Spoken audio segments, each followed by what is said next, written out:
कुत्सित कुबड़ी बुद्धि हमें बहुत रुलाती है। ये कुत्सित कुबड़ी 3 जगह से जो टेढ़ी बुद्धि है वो सदा हमें रुलाती है, कष्ट देती है। इसलिए मंथरा कौन है? हमारा ही कुत्सित बुद्धि। भगवान कौन है?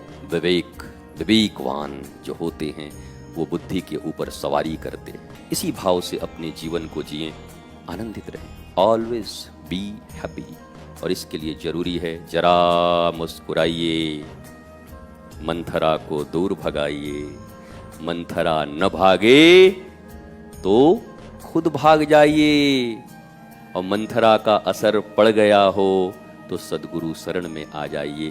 वहां से प्रबोध मिलेगा, वहां से सब कुछ होगा, बात बन जाएगी।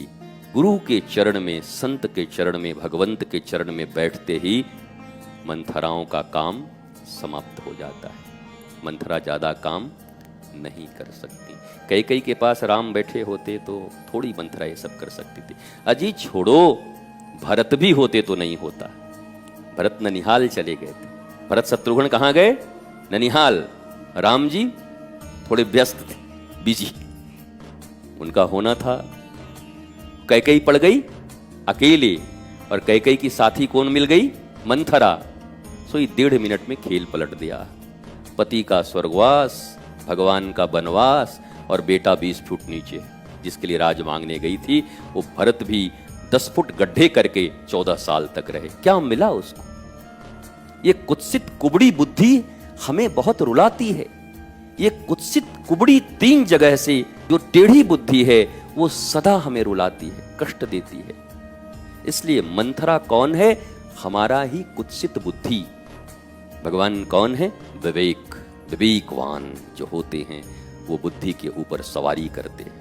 हमारे भगवान जितने भी हैं, देवी देवता, उनके जितने भी वाहन हैं ना, उनका बड़ा साइंटिफिक रीजन है। एक एक देवता, एक एक देवी के जो भी वाहन हैं। लक्ष्मी कौन है? उनके वाहन आउल, उल्लू। अगर लक्ष्मी अकेले आ गई तो हैं तो वो चंचल हैं तो आती तो हैं। अगर अकेले आई हैं उल्लू पे चढ़ के तो वो तो चली जाएंगी, उल्लू छोड़ जाएंगी। इसलिए ज्यादातर आदमी उल्लू हो जाते हैं। उनको देखोगे दिन में नहीं दिखता और रात में, मतलब जो दिखना चाहिए वो नहीं दिखता, और जो नहीं दिखना चाहिए दिन भर वही ढूंढते रहते हैं। उसी को उल्लू। और उल्लू किसको कहते हैं? तो लक्ष्मी जब नारायण को छोड़कर आती हैं तब तुम्हारा मामला गड़बड़ है। पर लक्ष्मी जब नारायण के साथ आती हैं तो सबसे ज्यादा वो चंचल लक्ष्मी शांत कहां है? कहां? क्षीर सागर में भगवान के चरण कमल को लेकर सदा उसको शापन करती रहती है। धीर गंभीर शांत हैं। तो नारायण युक्त लक्ष्मी हमारे जीवन में प्रवेश करें और उन्हीं को स्थान भी देना। कभी घबरा के उल्लू वाली चली आए तो कहना कि माता जी वो बगल में शर्मा जी के घर में चले जाइए, वर्मा जी के यहाँ चले जाइए, माता जी वहां पांडे जी के पास चले जाइए, तिवारी जी के पास, हमारे पास मत आओ, आपको प्रणाम है दूर से, नारायण हो तो आ जाना लेके।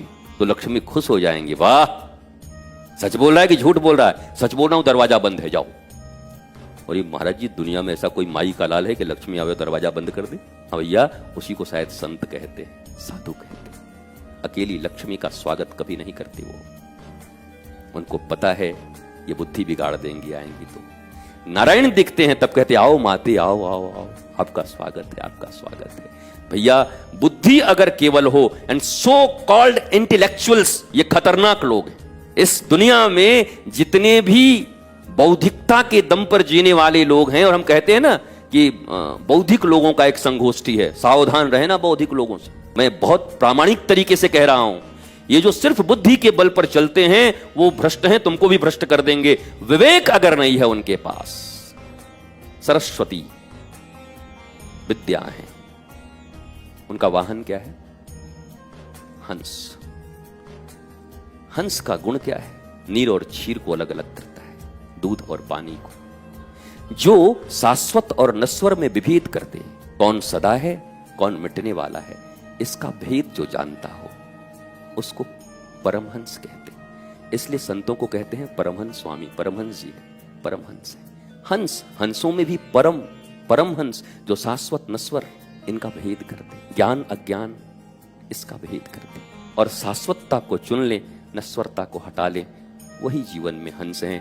वो विद्या, मैकोले की शिक्षा व्यवस्था भारत पे लादी गई, शरीर से स्वतंत्र पर मानसिक रूप से गुलाम भारतीय। मैकोले ने स्पष्ट लिख दिया था कि अगले 100 सालों तक ये भारतीय गुलाम रहेंगे। हम अंग्रेज जात तो रहे हैं, चले जाएंगे, पर इनकी बुद्धि हमारी गुलामी करती रहेगी। और वही हो रहा है। हम विद्या तो ले रहे हैं पर विवेक नहीं है। सरस्वती तो है पर हंस नहीं है। केवल सरस्वती से भी काम नहीं बनेगा, हंसारूढ़ सरस्वती चाहिए, हंसारूढ़। ऐसे एक एक चूहा गणेश, अब बताओ जितना बड़ा पेट उतना ही छोटा वाहन। ऐसे ही आप देखेंगे।